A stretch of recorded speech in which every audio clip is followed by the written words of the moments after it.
कश्मीर क्षेत्र में तापमान बढ़ने के साथ उधमपुर में हिरणों को गर्मी से बचाने के लिए कई उपाय किए जा रहे हैं। गर्मी के मौसम में हिरणों की ऊर्जा स्तर और स्वास्थ्य को बनाए रखने के लिए ग्लूकोज, तरबूज, फल, हरा चारा और आहार प्रदान किया जा रहा है।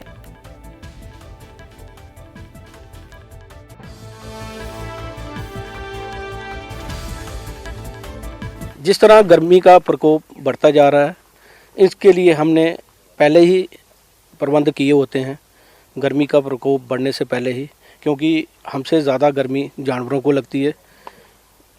हमने इनके लिए फैसिलिटी रखी होती है एज़ पर हायर अथॉरिटी की डायरेक्शन से। गर्मियों में हमने इनके लिए वाटरमेलन रखे होते हैं, स्प्रिंकलिंग करते हैं हम अपने शेड्स के अंदर इनका टेम्परेचर मेंटेन रखने के लिए। ग्लूकोज हम रेगुलर बेसिस पे हम इनको प्रोवाइड करते हैं। फीड और फाडर तो रेगुलर चलता ही रहता है। और इस रेस्क्यू सेंटर का जो टेम्परेचर है सिटी से थोड़ा कम है, इस करके इधर थोड़ा सेफ्टी ज़्यादा है। और हमारा स्टाफ जो है 24 आवर्स इधर इनको सेवा करता है और पूरा वर्क हार्ड से इनकी। खबरों का सिलसिला जारी है, वक्त एक छोटे से ब्रेक का।